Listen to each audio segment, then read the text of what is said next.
ようございます。ちょっと待って、聞こえますか？聞こえます。聞こえますか？はい、聞こえてます。おはようございます。おはようございます。よろしくお願いします。そうです。草むしり初の、初の多分、ないですよね、今まで。今までもないと思う。でもすっごいやりたいと思った。他で見たことがないと思うんですけど。多分本人たちが一番楽しい配信ですよね、草の。今から配信ですか？あ、そうそう。私今日に限ってね、寝坊して、今、終わってて、なんか猫たちもいつもとリズム変わっちゃって。なるほど。って言って。今日どこを草刈りするんですか？草取りするんですか？今日はちょっと、うん。パーゴラの前の、いや、それは藤井だよね。藤っていうか、パーゴラって藤棚なんですかね？どう？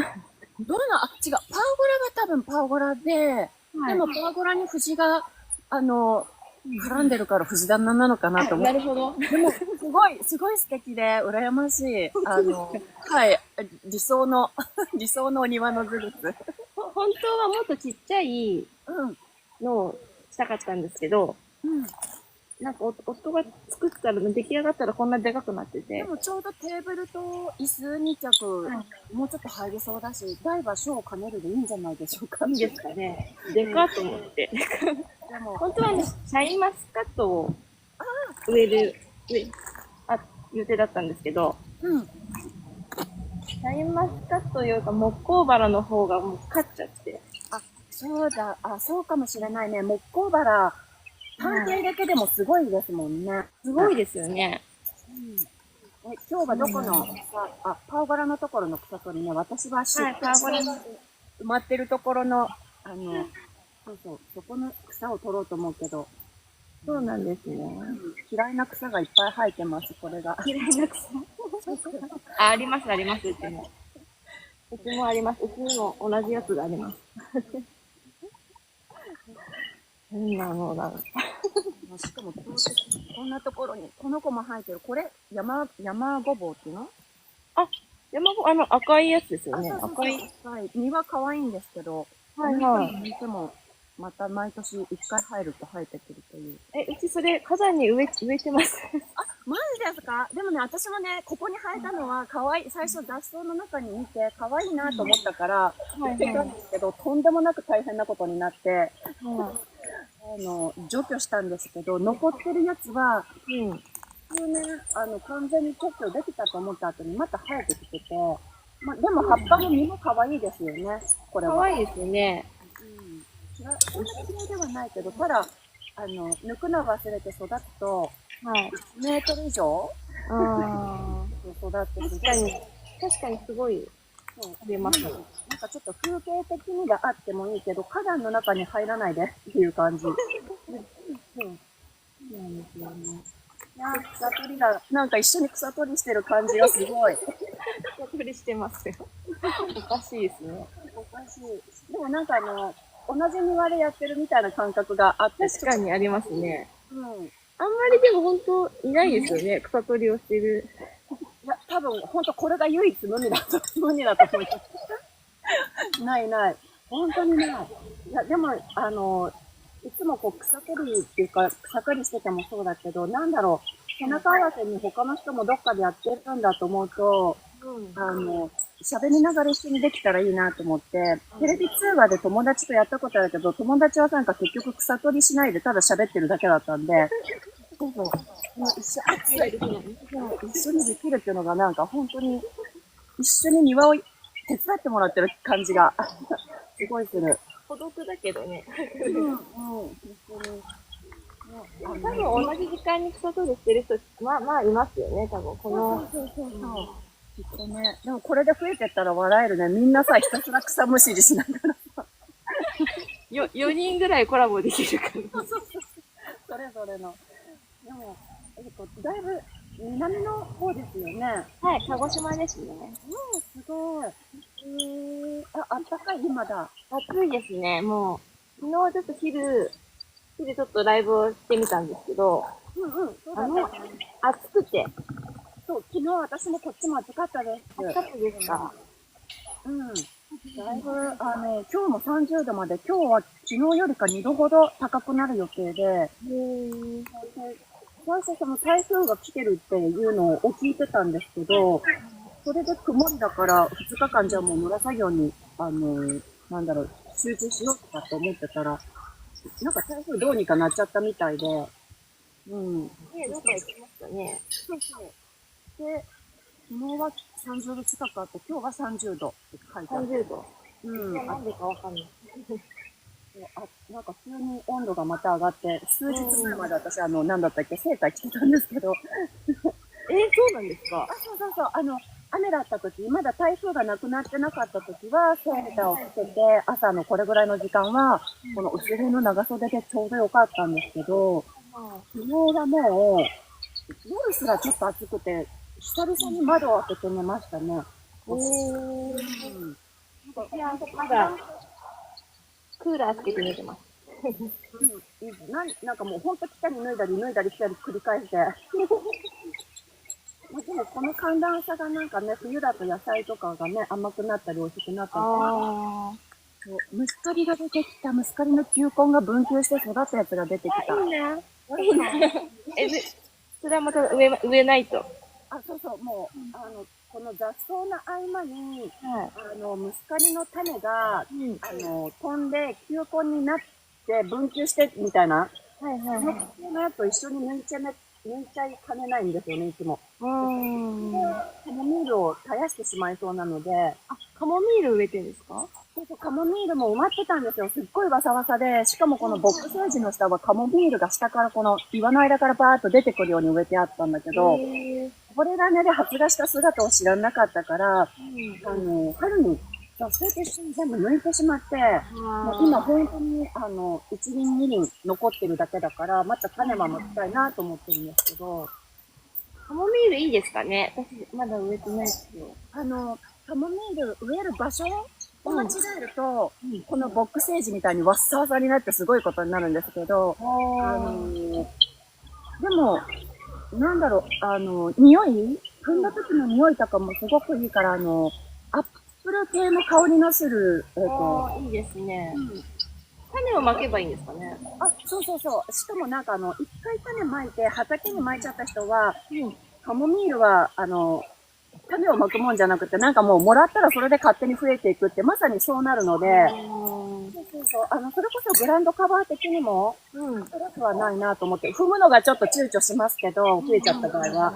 ただ、踏んでも気にならないぐらい、私、一度、それこそタイム、料理に使うタイムを、グランドカバー代わりに石畳の間に植えてるんですけど、草刈りしてもすごくいい香りするし、料理にも使えるし、それこそ寒くても耐えないでいてくれる。そうなんですね。暑さはどうですかね？暑さは、初夏とか、梅雨が来る前にちょっと短く刈り込みます。やっぱり葉っぱがすごいみつみつになる分、風通し悪くなるから、コマバエじゃないですけど、なんか違う虫がやっぱり、発生して、ハーブって虫にやられないと思ったら、タイムを食べるなんか、ヨトウムシみたいなのもやっぱいて、そういうのが発生しないためには多分、すべて私ね、一回、梅雨前ぐらいかな。雨が降り続く前の、夏前のその、雨季っていうのかな。その時に、一旦ハーブを全部短く刈り込んじゃいます。勇気を持って。やっぱすごい伸びるので。それをやらなかったら、このボックスエイジみたいに、大きくなって、苗ごとブワーっと倒れて、そうで、この子も夏に思い切って短くバサーって切ればいいんですけど、まだね、10年やってても、その強剪定っていうのに躊躇しちゃって。そうなんですね。やっぱそうなんですね。そう、もうなんか、芽が出てきたところをバサーって切るのが、まだね、未だに、まあ、もうちょっと伸びてからいいかってやってることになるけど、やっぱり、風通しを一番よくしてあげるのがいいから、切ってあげるが本当は一番いいね。くずと思いました。10年で。来年でもう躊躇しない。10年でそう思ってんだったら、私はまだまだ。なんか、多分、まだ自信がないです。なんか、バッサリ言っても大丈夫って言い切れる。うんうん。そう。で一回やってもね、同じやり方で3年成功しないとなんか自信が持てない。この年はたまたまだったんだ、みたいなのと、まだ天気に左右されるから、私自身がね、なんか、そうすると、今年はこんなんだから伸ばしても大丈夫かなって、ちょっと過保護すぎるのかもしれませんね。私も全然、花が全然咲かないんですよね。暑いから。どうなんでしょうね。暑いからでも、すごいお庭、私は素敵なお庭だなと思ってます。全然花がないんですよ。私も今、ハーブぐらいですよ。ジニアと。あ、ジニアと。多分、うちだと、斜面だから紫外線に夏とか近いから、ボックセージを茂らしてるのは、ここで春の球根が、涼しく夏を越せるために、それでここにボックセージを植えて、夏背が伸びて、おかげで球根が涼しく過ごせるという設定。なるほど。ボックセージですか？ボッグ。全部濁音です。ボッグ。ボッグ。そんなんあったかな？店頭で並んでなかった。でもこの前、あまねさんがそういえば、あまねさんだったと思うんですけど、店頭で見つけたって。私は店頭で並んでるの見たことなかったんで、もう、楽天ですけど、いつもの。はい。見てみます。そう、政治の中でも、ブルー系の、なんとかアズレアっていうブルーの政治が一応あって、それよりかブルーで、これは。一般的な政治は並んでるんですけど、ボック政治はなんか全然店頭で見たことなくてね。見たこと初めて聞いたかもしれない。そう、名前も多分チェリー政治とかだとね、よく聞かれるかも、一般的にホームセンターにも並んでるんですけど、ボック政治は店頭で並んでる、店員に聞いたって知らないっていうし。なるほど。夏の暑さは、じゃあそれでしのいで、球根ちゃんたちを。そうなの。出版症の夏の暑さに強くて、しかも自分の好きなブルーの花っていう風で、このボックセージを見つけて、で、こんなに伸びるし、もう夏の炎天下でも唯一、へたらず咲いててくれるから、じゃあこの子たちで木陰を作って、球根を夏に掘り上げなくてもいいように、夏ってかじ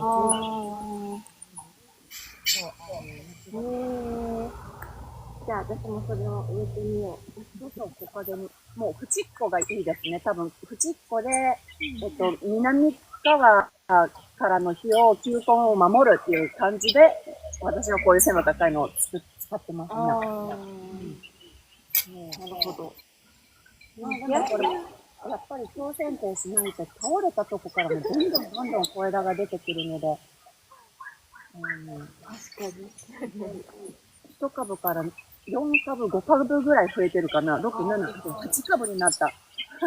多分、1年で1株こぼれ種で増えてる気がします。いいですね。植えっぱなしでどんどん出てくる、それこそ出根症が大好きで。出根症のね、テーブルクロスめっちゃ。ありがとうございます。そうです。めっちゃ素敵。リビングからお庭にこう行く感じ。はい。一応見えるところに置いて、のところ。あれを敷いたら、テーブルの上にこう何も乗っけたくなくなりました。私はね、ガラスの瓶で、あまり柄を、自分のデザインした柄をね、自画自賛ですけど、自分のデザインした柄が見えなくならないように、一応なんかね、透明のガラスに、デザインした、こぼれで増えたその年の花を飾って、いわゆるリアルとデザインのコラボを勝手に自分でやってます。素敵。あれはイラストも描いたんですか？あれ全部咲いてた子を、こうやって今咲いてるのを、こうやって写真に撮って、デザインに使いたいパーツの、このじゃあ、新芽のところとか、種のところとか、つぼみのところっていうのを写真に何年か撮りためたものを、合成させたり、集結させたり、一株で成功するのもあれば、なんか、その写真を撮ったときは、よし、これでもう、切り抜いてデザインするだけと思っても、なんか光の具合で、緑が飛んじゃってたりすると、また来年葉っぱが出てから、もう一回葉っぱの部分きれいに写真撮って、それをかけて使おうとか、なんかそんな感じで、めっちゃ時間かかってますね。そうなんです。一つのデザインが出来上がるまでに2、3年かかっちゃうのはそういうところもあって、ただ一旅できると、あとはレイアウト変えれば、なんかいつ通りのパターンもできるので、それだけど、めっちゃ素敵です。もう嬉しいです。本当にありがたい。もうなんか、本当にそうやってできてきたデザインだから、なんかね、なんだろう、アルバムみたいな感じでデザインしてる感じ。いやー、よかったと思って、思い切って買って。素敵なリビングからお庭に続く感じがもうすでに理想で。まあでもそれがそこだけなんですよね。後ろがちょっとやばい状態。でもだいぶ布一枚で変わりますよね。すごい変わる。そう、だから結構配信してても素敵ですねとか言ってくださるけど、布とか取っちゃえば、飾る花とか取っちゃえば別になんてことない場所で、雰囲気一つ変えられるからね、気持ちもだいぶ上がるというのは今の人の言葉です。素敵ですよ。プロマットにしたんですか、リビングの。そうです。大正解だね。あれは洗濯できるんです。どうなんですか？洗濯も可能ですけど、トロマットポリエステルなので、化学繊維なので、なんか洗剤薄めるだけでもいいとかっていうのは、ホームページになんか書いてありました。私もなんか一回、そう、一度買うと初めての時って手洗いも過保護になるんですけど、私。その後はもう水でブワーって洗い流したりはしてるんですが、シュッシュッシュなんかする、泡みたいのつけて、パッと拭く感じでいいんですかね。そうそう。シミができて気づくのが遅かったら、それこそ醤油とかはシミになっちゃうのかなと思うんですけど、まだそういったものをこぼしたことがなくて、むしろうちはね、外でかけっぱなしだったから、コピが生えちゃいました。ドレープがかったところ。そうなんですよ。ずっと外に出してて、だいぶ色あせたけど、色あせてもなんか最初そっちの方が好きな雰囲気だった。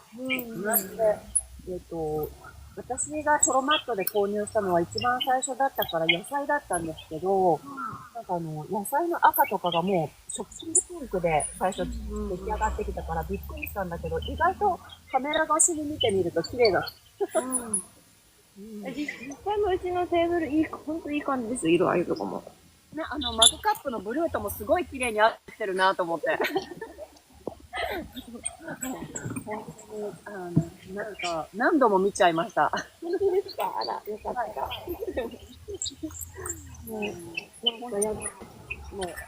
使っていただくに、そう惜しいなと思って、太陽の日も入り、すごい嬉しかった。それこそ実家の母にも送りました。本当ですか？嬉しい。もうだからあのテーブルクロスに合うような家にしていかないといけないですか？家の中も。それこそインスタの一番最初のお庭の、興味がなかったっておっしゃってた頃の、投稿も見させてもらったんですけど、うちもそこ、もっと広かった。本当にもう野生に戻ってたから、ここが山になって。山だったからね。そう。ここからこんなにしたいのすごいなと思って。そうなんですよ。もう手丈ぐらいの草が。やっぱそうなんですね。はい。茅がもうめっちゃあって。全く、興味がなかった。何この、なんかいろんなのが出てきた。なんか対戦とか出てきた。やだ。こんな草取りと対戦とかやってきて。よし、草取りどっちが早く10平米できるかとか、そんなんかな。バトルはしません。本当にね、まだなんかそのライブの機能全部私も把握してないので結構長いんじゃないですか？長いんですけど、私本当録画機能だけを使いたかったから、もう全然コメントとか読んでなかったんです、最初何にも。そうなんですか？そうなんですよ。もう、誰かがなんかメッセージ打ってきたなと思っても、もう全然スルー、思いっきりガン見でスルーしてて、録画してるからと思って。そこがでもいいのかもしれない。もうそれこそ一生絡まない感じだったんですよね。そう、録画さえできればいいと思ってたから、もう全然相手も何にもなく、おはようございますとか入っててもなんか、誰か挨拶してる、これっておはようって言った方がいいのかなと思いつつも、いや、絶対でも友達にもならないしとかと思ってたらその時にお一人、毎朝私何にも言わないのに、それでもハートをつけてくださる方がいて、もう今でも忘れないんですけど、その方があまりにも毎日のように朝5時半のライブ配信を見ててくださったから、あれ、この人毎日だなと思って、何も言わないのに送ってくれるんだ、ハートとかって思って、そうそう。そっからかな、なんか、と思って話しかけてみたのが。ああ、なるほど。そっからなんですね。そう。もう、それこそ1月、2月、3月、4月、4ヶ月間ぐらい、録画機能だけ使ってて。今年ですか？そうです、今年です。今年の1月も薪ストーブの前でちょことゴロゴロしてる動画を作りたくて、それでもう iPhone ストレージパンパンだったから、たまたま気づいたんですよね。なんだ、TikTok って配信すれば録画機能使えるんだ。これは1ヶ月もあったら、ストレージなんとかなるぞとかって思って、確かに本当録画機能使えますもんね。だいぶ助かる。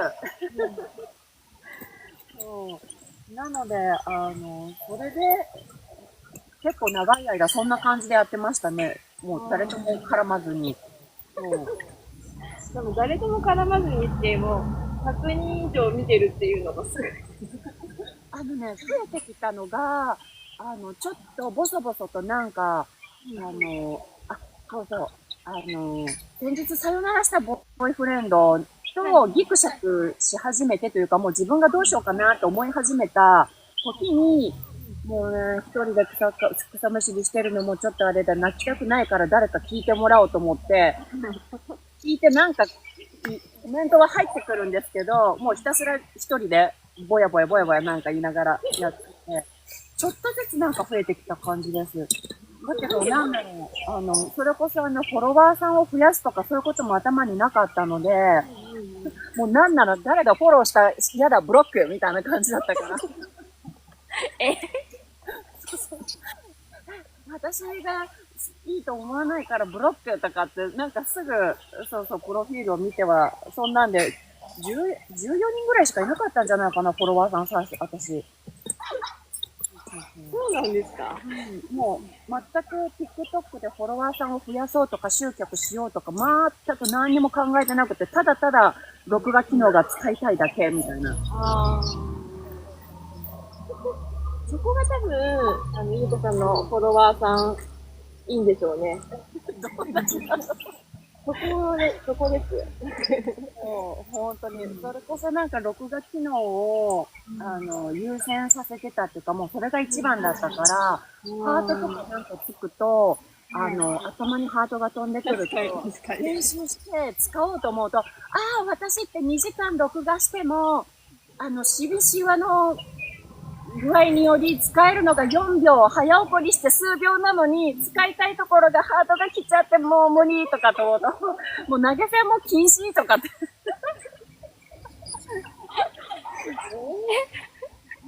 もう自分2時間さ、録画しても使える部分がないからさ、もう私入らない方が録画の編集のが楽だなって思って後と、それで最近ちょっと顔をフレームアウトしてるんですよね。そうなんですか？はい。投げ銭禁止とか初めて聞きました。あら、あら、そうか。めっちゃ今ついてるし。そう、なんか、ここ動画編集して使いたかった。他の私全部なんかもうシミとか顔がただれてるじゃないかとかって思うと、使える瞬間にハートがついたり、ヒゲがついたりしてると、みたいな。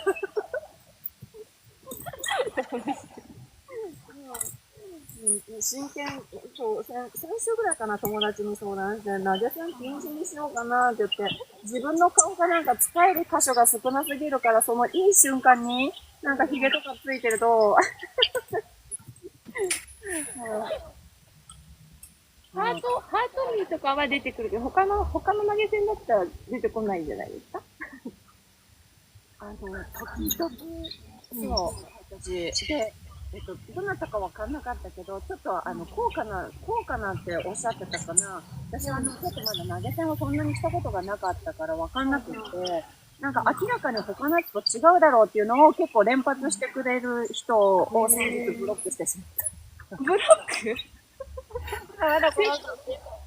っかくその人送ったのに。だけど多分ね、投げ銭を、しない人もなんか躊躇しちゃうんだと思う。しないで見てる人とかもコメントが一人の人でなんか独占されちゃうと、滑りたい人が口をつむってしまうかなと思って、なので、それはなんかどうかなって思って、そうそう。だとかなんかね、迷うところもあったんですけど、なんかこの人が喋ってると他の人喋らなくなっちゃうんだなってちょっぴり思ったりしたところで、だから皆さん気をつけてくださいね。そう、なんかお店とか行った時も、全部なんか店長さんと仲が良くなりたいみたいなあったりして、一人のお客さんがバーってもう、私は誰よりもこのお客さんの中でこの店長と親しいのっていうアピールみたいなのをされる方って実店舗の時に実際やっぱいて、そう、だけど、やっぱりこちらとしては、ただ拝聴してくださってる方も、投げ銭をしてくださってる方も同じぐらい大事なので、やっぱりもう時間を割いてくれてるっていうことは、もうそれだけで十分だからと思うと、そうそう、もう本当に、そんなところにお金を使わないでって思っちゃうんですよね。なるほど。実店舗ってなんかお店をされてたの？そう、アンティークと植物って言っても、私の好きな植物だけを扱う園芸店というか、おー、すごい。メジャーなものと人気があるものでも自分が好きじゃないやつは売ってなくって、私がもうどこに引っ越ししても絶対植えたいとする植物と、ヨーロッパに行って買ってきた、飲みの市で買ってきた浄土とか、そういった。めっちゃいいな。そう、ブロカント、アンティークの一歩手前の古道具っていうのを売ってたのかな。今めっちゃね、流行ってるというか、好きですよね。そうだね、好きな方は多いし、日本の雑貨もほとんどそのヨーロッパの、ブロカントから、ほぼコピーですなっていう感じ。そうなんですね。そうそう。そこに、まあ、猫が子供を産んだので、はいはい。それで引っ越ししたんですけどね、ここに。いやもう古道具、私初め全然なんでこれを置くんだろうっていうふうに思ってたんですけどね。そうそう、本当に、だから私の庭なんか謎めいてるっていうか、蜂蜜の、巣を入れて上から押す、容器があるんですよね。だから、これなんだろう的な古道具がいっぱい転がってて、そうそうそう。わかるのはやっぱり園芸ツール的にはわかるんですけど、蜜を絞るためのものとか、これキッチン用品とかの古いのも全部なんか庭に来ちゃってますね。ねえ、なんかミートチョッパーとか置いてるんですけど、初めね、なんでこんなの置くんだろうみたいな感じで。これがおしゃれなんだよって言われて、わかんないって。でも植物が絡むとね、錆びた鉄とかそういうのもすごく綺麗にね、似合うもんね、不思議と。本当に。そうなんですよね。だからほら、これもさ、実際使ってたやつだけど、めっちゃいい。これをなんかズッキーニの苗が大きくなって倒れてくる時のために、支えにするのに、ここに土にぶっ刺して、で、ズッキーニの苗が大きくなってきたのがここにもたれかかるっていうのに使ってます、今。めっちゃいい。そう。これも今はズッキーニの後はこの、ボックセージの倒れたやつに、こう、バサッと刺して持ち上げて土に刺しとくと、いわゆる支柱みたいな感じで、こう、立ってるんだけど、そうこれ実際に欲しいってなると、道具を使い古して、絵の部分が、なんだろう。腐らないと。そう、腐らないと、こうにはならんみたいな。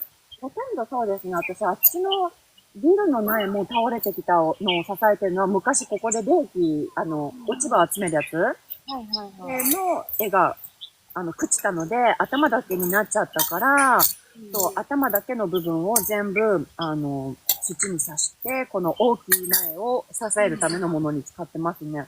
いいなぁ。でも朽ちるものがないな。そう、なんか朽ちないようにね、園芸ツールも結構いろんな丈夫な素材で作られてきてるけど、私はもう至って錆びても、絵が折れても使えるやつを選ぶから、そう、今、朽ちるのを待つのがこれです。はい。もうでもいい感じですよ、もう。これね、オランダの園芸ツールで大好きなんですよ、ここのメーカーが。そう、長時間握ってても痛くならないように、穴を開けて紐を通すとかっていうこともしてなくて、もう、オランダ人はオランダは園芸大国なので、で、ここは温室御用達なのかな、このメーカーさんは。家族で鍛冶屋さんもやってるんですけど、これね、オランダだと、ここの部分が朽ちた時無料で変えてくれるんですよ。本当は。日本だから、そのサービスは受けれないんですけど、まあ、朽ちた時は庭にまたこうやって大きい苗を支えるための、ツールとして、いわゆる自分のガーデニング雑貨ですね。なんか、こうやって使ってるけど。素敵ですね。ね、楽しい。草むしり楽しい、これ、一緒にやるの。またやりましょうね。ね。ゆうこさんのところのは、熊来ないんですか？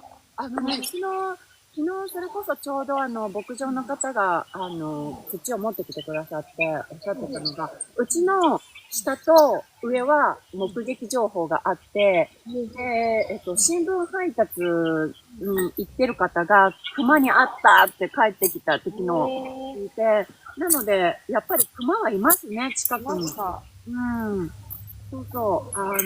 やっぱり目撃情報がもう、うちの下って、本当にそれこそ、猫と一緒に散歩コースなので、ひょっとしたら、チョコたちは見てるかもしれません。夜中外出た時に。山にお家があるんですか？山のちっちゃい山のてっぺんです。てっぺん？そう。なので、気温が低いんですけど、太陽に近いんですよ、その分。なるほど。太陽に近いからね、なんだろう、紫外線がチリチリと痛いのかな。朝日が、ウッドデッキでコーヒーの配信してる時も、なんだろう、平地っていうか、山じゃないところで紫外線浴びるよりも、なんか暑さを感じるっていうのかな。だから、3月ぐらいに一番日焼けしてるんです、いつも。そうなんですね。3月に一回ほっぺたが焼けて皮が一回めくれるみたいな。山のてっぺんにゆうこさんのお家があって、他はいないんですか？その山には。この山でお家はうちと空き物件っていうのがあり空き物件っていうかもう放置っていうか、所有権放棄っていうのかな。そう、だからぼちぼち並んでます。屋根っていうか物件はね。そう。だけど、住んでるっていうか地元の人なのがこの山を30秒で下れるんですけど、下ったところに農家さんっていうのかな。一軒、もともと、ここにもうずーっと先祖代々住まれてる方が見えて、そこの方が蜂蜜とか米とかいろいろやってるんですけど、もうそれこそ山全体が畑みたいな感じになってて、下の方は。そう。で、そしたら蜂蜜がやられてたっていうのを聞きましたね。そうそうそう。危ないじゃないですか。で、ここの人みんな蜂蜜やってるから、うちもやれば間違いなく来るんだろうけど、やらない限りは多分、この本当にちっちゃい菜園だから、さすがクマもなんか襲う気すらしないぐらいの菜園というかちっちゃさ。でも周りが広大な畑すぎて多分うちはね、通りすがることすらされるのかどうだろうって感じですけど。それぐらいの方がね、もっとあっても怖いですもんね。そう。で、やっぱり一気にソーラーパネルが増えたんですよ、周りブワーって。はいはいはい。だから余計かなってちょっと思うんですけど。やっぱそれが影響するんですかね。多分そうだと、本当にそうだと思う。だってね、もう山が消えちゃうんですもん、ソーラーパネルで。ボコーンって。こっちは結構大きい気がするね、なんかやっぱ影響が。それの影響なんですね。まだ私は、野生動物が来ても怖いっていうか、見て感動してられるからね、なんかゆうちゃんのこと言ってられるかなと思うんですけど、多分、寺子さんのがっつり、自給自足っていうのが、理想でやってたらがっかりしてたのかわかんないけど、私は多分、むしろ自分が育てたトマトを鹿が食べてる姿見たいとか、まだそっちに憧れが大きい。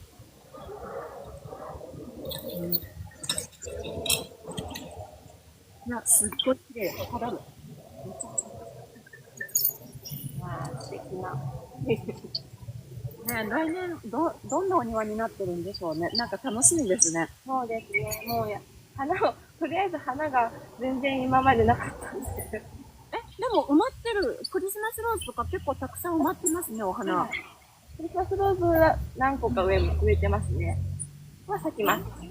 夏の暑さで、そう、一時花がないだけじゃなくて、なんか私にしてみたらすっごいお花いっぱい、やっぱり女性らしいのが埋まってるなぁと思って。まあ夏が本当にやられるんですよ。暑すぎて。やっぱりそうですよね。ほぼ全滅みたいな感じで。そう。本当ハーブ以外残らない、クリスマスローズも夏の暑さで、結構長い間育ててたやつなんですけど、夏の暑さで数年前に、もう消えてしまって、そう、今はもう一株も残ってないんですよね。やっぱそう。クリスマスローズは、アナベルの下に植えてて、夏の日差しから守ろうかなと思って。そうだよね。そう。なんかそれですら、もう守られきれず、木陰で咲いてた、クリスマスローズは。そう、やっぱ暑さかな。だって、ナスタチウムとかハーブですらなんか暑さで腐っていくから、異常なんだろうなっていうのはすごいちょっと感じて。なかなかそこがね、私も、もっと、やっぱハーブで言おうかな。やっぱ暑いのに丈夫なのって言ったらもう、ひまわりとハーブぐらいなのかなって。そっか。ひまわりは丈夫ですもんね。こぼれ種で増えようとしてる子ですらもう暑さで、増えなかったりとかで。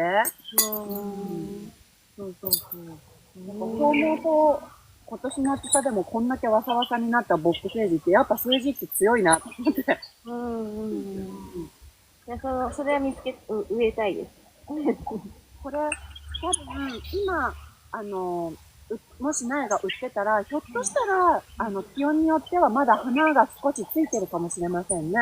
もうちょっとつぼみが減ってきてる時期ではあるですけど、こうやって植えてあるやつもだいぶ。どうだろう、今だと葉っぱだけかな。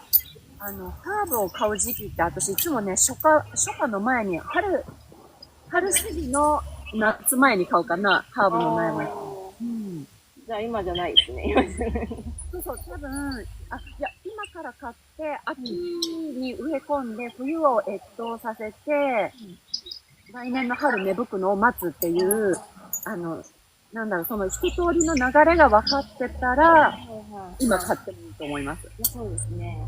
そう。ちょっと、ハーブ系いろいろ調べてみよう。ボックスエイジ私が調べたのは、小木原園芸萩原園芸なんか、そこでいつも宿根草買ってます。宿根草といえばそこっていうぐらい自分でちょっと思ってて。うん。ネットでであ、そう、楽天。萩原の、萩原か荻原か、どっちかだった。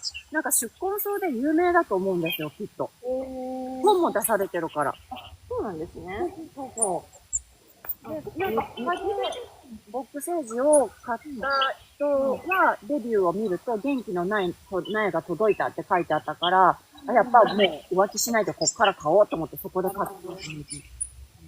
じゃあそこで、おすすめです。ありがとうございます。勉強にもなります。そう、ボックセージでもこんな草丈1メートルぐらい伸びたかな、今年。うん。すごい。そうだけど1メートルなんですけど、これが倒れると、こうやってすごいことになるので、ちょっとハサミを持ってきます。あ、あったあった。あ、これ知ってます？何ですか？電動バサミなんですけど、これめちゃくちゃいいよ。怖くないですか？電動の？そう。充電式で、ちょっと待って、赤土で固まってる。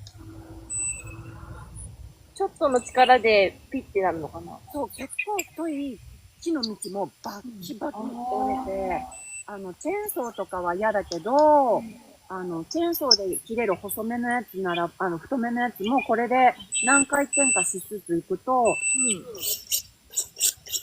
私も最初この勝手に握るとガシャっていくのが怖かったけど、慣れてくると、もうすっごい楽で、これ。怖いですけど。そう、怖いんだけどね、多分ね、これぐらいの木なら、直径多分5センチぐらいのものなら、ちょっとずついくと、切れて、ノコギリ出すまでもなく、剪定が楽な、ちょっと木々が太くなってくるとね。そういうのありますよ。そうそう、草花はまだやっぱり普通のハサミの方がいいんですけど。そんなのがあるんですね。そう。これももらってすっごい重宝してる。それこそボックセージは倒れるぐらい苗が大きくなってくると直径がね、どれぐらいめっちゃ太いんですよね。で、剪定バサミだと、だからもうざっくりして、ほら、こんな風になるんですよ、ボックセージは。これ、こう咲いてたのが倒れてこうなってみんな上に抜いて、で、このまま私土に植えると、この葉っぱのこのついたところから発根して、一気に苗かできるから、これをこっち側に移植するという。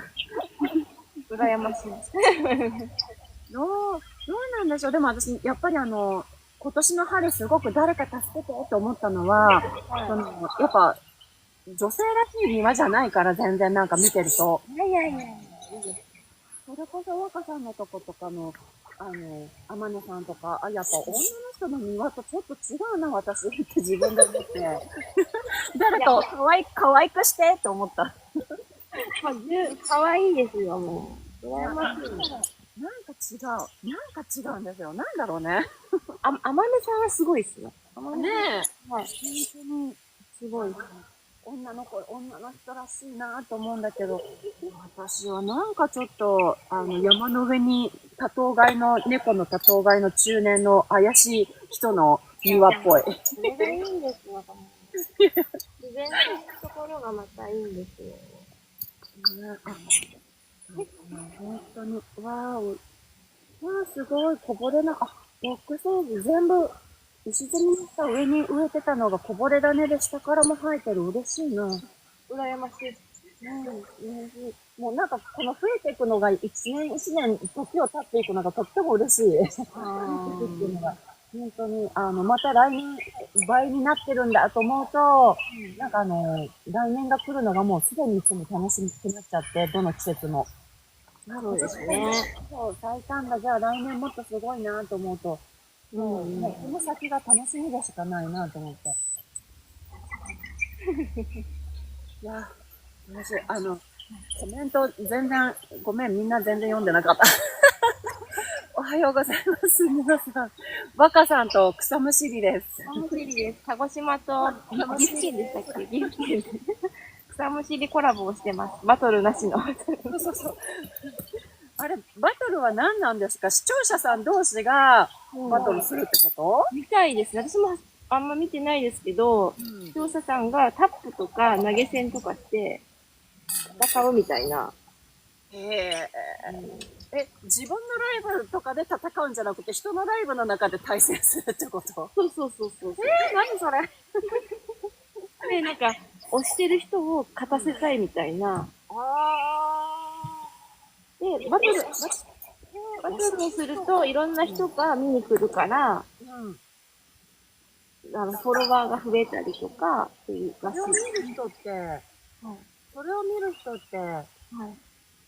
てんてんって感じ。そうですね。でも、それ、まあ、応援したいからでも何回もバトルになると、もうやっぱ離れてきますよね。多分ね。私知らんですけど。そうだよね。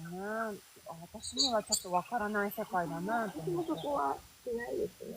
それだったら、私だったら、じゃあ、1メートルかける1メートルの面積をどれだけたくさんの雑草を抜けるかっていう。いいですね。いいですね。で、古今東西、雑草を取った量の人が勝ちみたいな。それを視聴者さんがどこが優勝みたいな。じゃあ今日は何々さんに1平米あたりの雑草の抜いた量が多かったので、みたいな。それがなんか楽しい気がするんで。じゃあ時間もまあ5分とかして、そう。ひたすらやって、誰が一番雑草を抜けたか、みたいな。やりたいですね。雑草の抜けた量の重さとか、雑草の抜けた量でできた山の競い合いとか。じゃあ、2人、誰か。古今東西で。東西南北で。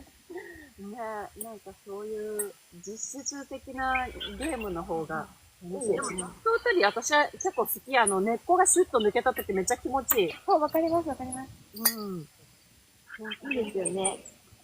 なんか友達とか来たいとかって言うと喋りながら、ね、ここの草むしりしながらさ、喋ろうよって言ってさ、ひたすら黙々と二人で、おしゃべりしながら、雑草抜いてもらうんですけど、ここに。いい友達ですね。結構の割合で、結構楽しいってみんな言ってくれる。楽しいですよ、草取り。楽しい。そう、刈るのも楽しいし、雑草ばっかり切るのも楽しいし、なんか結構、黙々とできるこういう作業は楽しいなってやっぱり思うな。なんか、瞑想みたいな感じになるし。そう。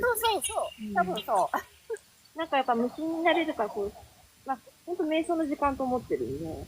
ね、ほんとそうですよね。いいですよね。で、私道路とかの草もすごい気になっちゃって、抜きたくなっちゃって。わかる。わかります？わかる。よかった。ここみんなでやったら綺麗になって楽しいんだろうなとか思いながら信号止まって。抜きたいなと思いながら、でもここ抜いたら、なんか窃盗罪とかになるのかなとか。そう、窃盗罪だよね、きっとね。なんか言われる。やっぱそうなんですか？窃盗罪になっちゃうんだ。そうなら、山でも、このうちそこ小川流れてるのでも、誰かの小川の所有権っていうのがあって、それでなんか山の中に流れてる小川を生活用水って黙って引くってことはできないらしいんですけど、そう。それぐらいなんかね、まあ、行動は行動で死のものっていうか、あれだけども、なんか、山道も下手してなんか抜くと、誰々さんとこの山のやつだからダメとかね、キノコとか山野生取りとかやってる人いるけど、多分持ち主がいて、気づかれると、なんか言われるんですよ、きっと。それは誰々さんの山だぞってきっとね。そっか、じゃあダメなんですね。そう。でもね、この前やっぱ地元のここ住んでる人がもうそういうなんか古いことを言ってると、山がメンテナンスを国がやってくれないからって言ってたから、多分、持ってってほしいんだと思います、逆にね。周りがその法的なことを知ってる人が口を挟むけど、多分、本人たち的にはもうメンテナンスできないからやってくれっていう感じはあるんだと思うんだ、なんとなく。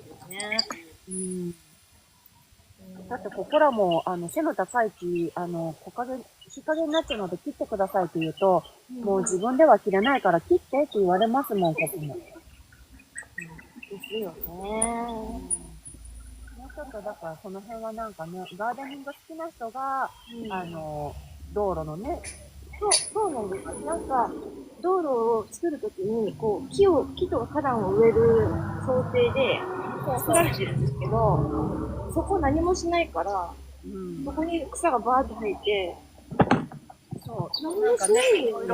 いろいろなんか予算とかなんとかね、うん。あの、ありますよね、なんかそんなんで。だったら市民でやりたい人がやるっていうのはどうなんでしょうって感じだけどね。近所のね、こうやりたい人たちがやるのに、そう。なんか街路樹の植え込みとか、その家の前の人とか近所の人たちがやりたい人が話し合ってやればいいのかなと思うけど。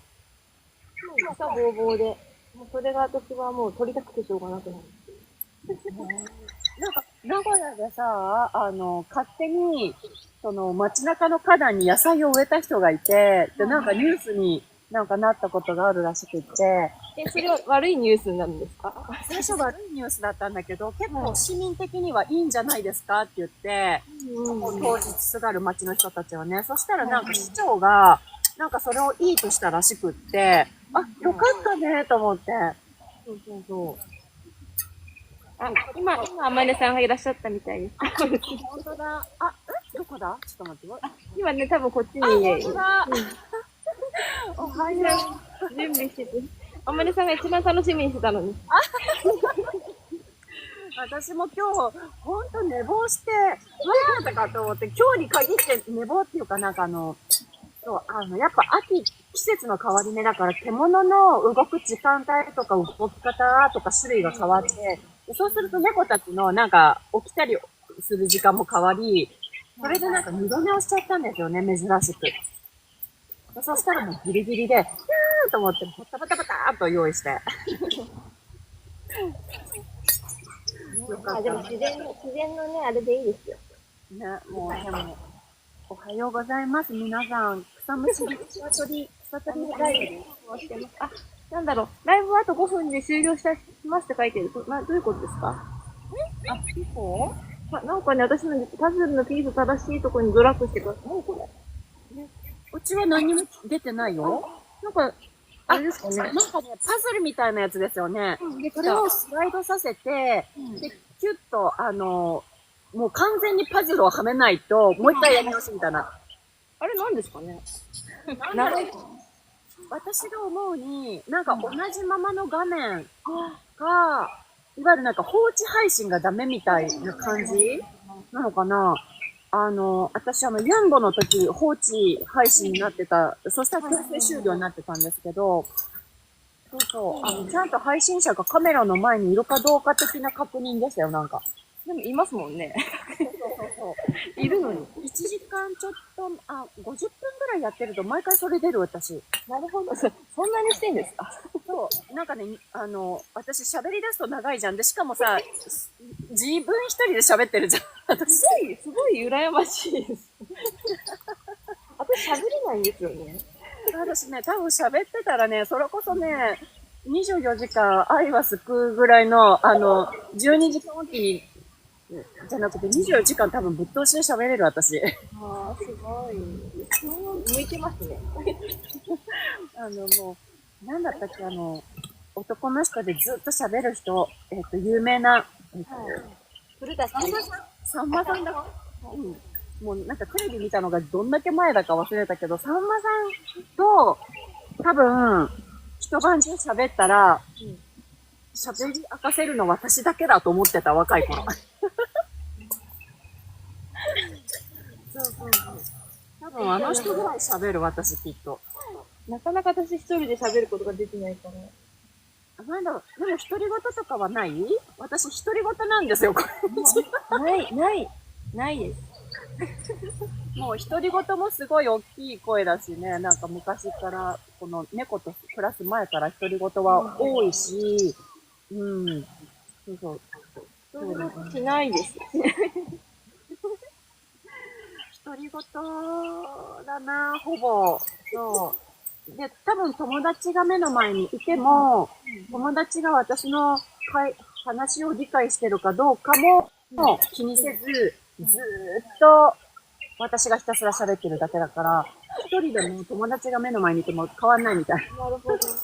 私そういう友達の話を聞く係なんで。聞き上手になりたいけど、もう無理でした、私。そう。それこそなんか、せっかく話し出したと思ったら、その友達の話を横取りするかのように喋り出す、また。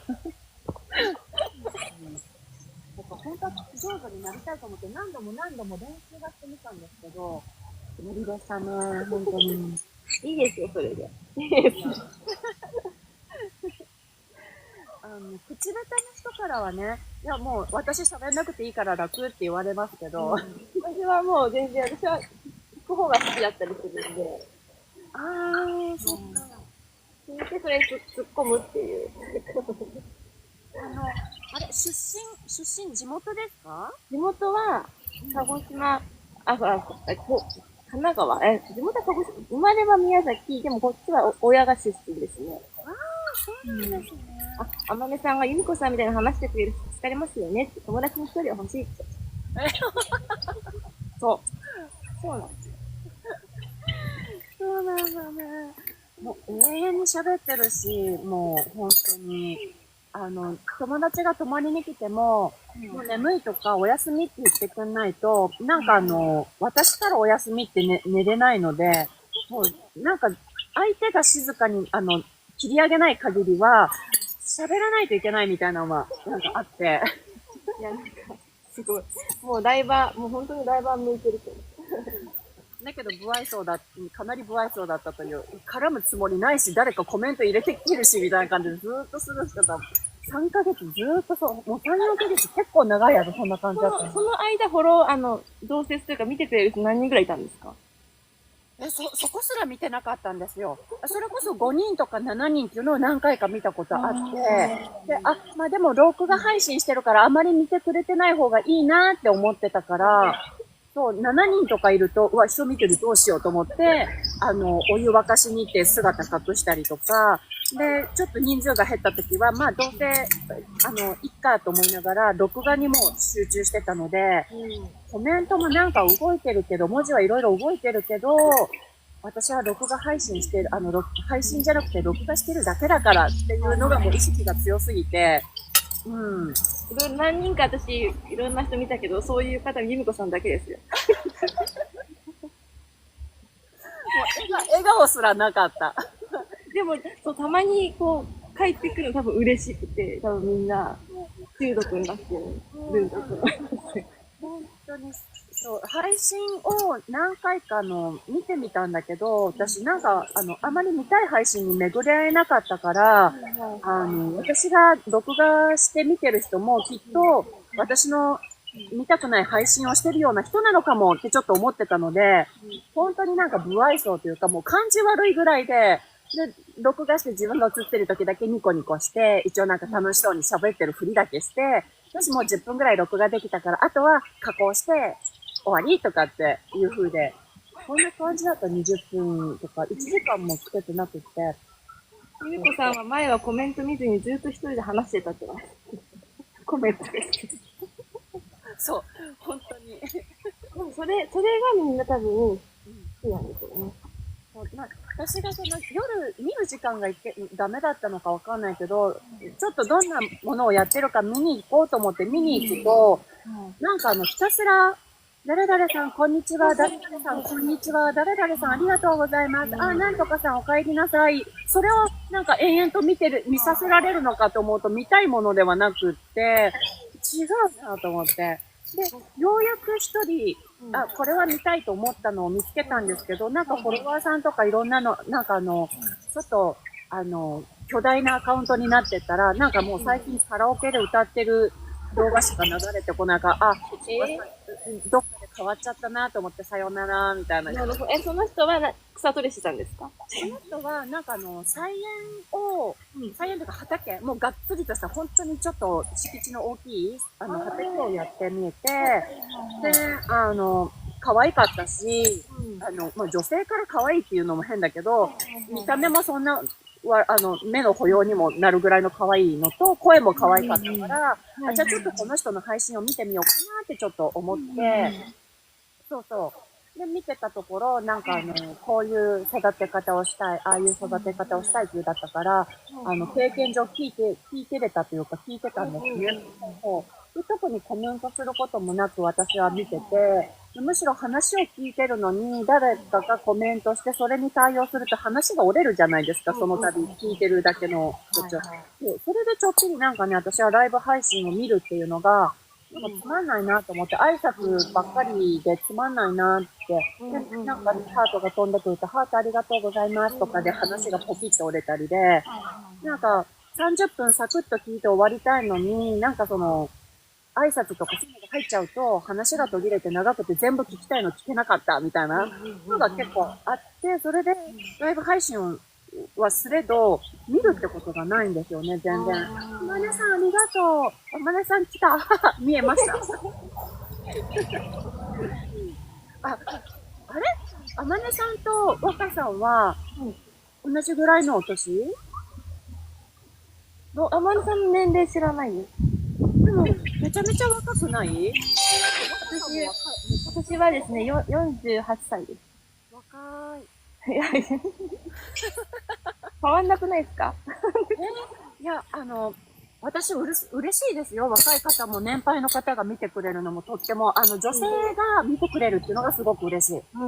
だから自分のライブ配信を男子禁制にしたい。あまねさん、半年で48、半年ってことは、今年48かね、今年は来年？そうなのね、だって、私、こう、なんか若い方が見てくれてるって、それはそれで嬉しいし、年配の方が見てくれてるのもすっごく嬉しいし。そう。あまねさん、私、同級生だ。5月、1個下だ。そうなんだ。でも多分、ゆずこさん変わんないじゃないですか。私52。変わんない。若い方から見るとね、変わんないの。でもね、やっぱね、私もよく言ってたけど、そうやって、過ぎた方から見ると、やっぱもう4つ違うって若い、いいなって。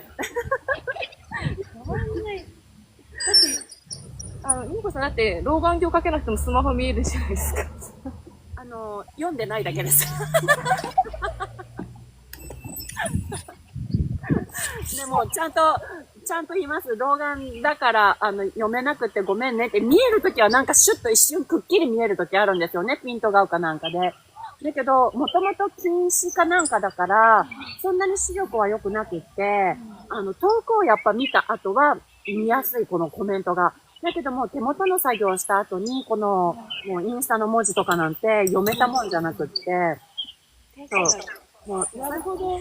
そう、コメント見ながら、コメントに対して会話を始めたときに、もう言ってたの。私も老眼も始まってきたから、ちょっとコメントが読めませんって言って、見えたときはコメント返しますけど、って言って、で、老眼だけど老眼鏡を買う気もありませんって言って、最初にそれを言ったんですよ。なるほど。私、だからいつもコンタクトなんですけど、スマホが見えないから、メガネかけてるんですよ。なるほど。じゃあ、それで、老眼だから読めませんって言って、作業してください。そうそう。多分ね、本当に視聴したい人はそんなになんかコメントとかに対応するよりも、もう一人漫談を聞きたい人もいるかもしれない。私が多分そっち系の人だから、なんかなんとかさん何々ありがとう、そればっかりのライブにすると、見てる方も配信してる方も意味あるのかなってなっちゃうから。意味ないですね。多分ね。そう。だからね、私は適度にですね。で、しかもスクロールしてると、スクロールできるようになったのも、だいぶ配信した後からかな。スクロールしたら過ぎちゃったやつが読めますよって誰かがコメントしてくれて、と思って。で、一回スクロールしたら画面が全部下に下がって、わかんないと思ったんですけど、ようやくちゃんとできるようになったのが、ちょっと過ぎちゃった、溜まっちゃってたコメントをスクロールして読むってことができるようになり。なるほど。あれですよ、左から左から画面をシュッとすると、全部コメントが現れてる。そう。だけどさ、あれ、一回やったらちょっとパニクった、私。戻り方もわかんない。なんか、めっちゃおどおどした自分が画面に出てきた。そっか。まあ、作業してたらなかなか見れないですからね。そう、私もだかな。からなんか有益な情報を流すために本を読んでからとかって思ったりもしたんですけど、実際やり始めて、どなたかの質問に一つでも答えようもんなら、もうそっからどんどんと、列車はなんかどこ向いて走るみたいな感じになって、そうそう。なんか、話そうと思って決めてたことを、ちょっと有益な情報を仕入れて、話してても、誰かのコメントに対応すると、もう私はどんどん転がってっちゃう。なるほど。もうじゃあ、私がじゃあ、まあですね、急にカラオケ配信とかしたりしないんで。そう、私もダンスをやってたから、なんか面白いな、持ったもの、被り物みたいなのして、本当はやりたいけど、それはやるなら別赤でだなって思って。ダンスできるんですか？ダンサーで生きていきたかったもん。そうそう。天国に行きたかったのも、ダンスをやってたから、なんかダンスで食べていきたいと思って、そうそうそう。だからなんか昔の TikTok って結構ね、いろんな一つの楽曲人気のあるのに合わせていろんな人が踊ってたじゃないですか、なんか。そう、あれ結構やりたくって、やろうと思ってたんですよ、いつか。目標だったの、そっちの方がむしろ。なんか。あまねさんがハロウィンに由美子さんダンス配信希望って書いてます。いや、またそれもね、コメントをさ、無視してさ、一人で踊りまくって熱くなっちゃうから絶対ダメだと思う。もう8時じゃないですか。もう1時間経っちゃった。本当だ、8時だよ。では、一旦これでコラボ終了します。結構はかどった、嬉しい。お守り、取れた。私もこれぐらい。これ。ました。このまま、あっちへ、今から移植しに行きます。ありがとうございます。楽しかったです。また時々草取り配信。はい。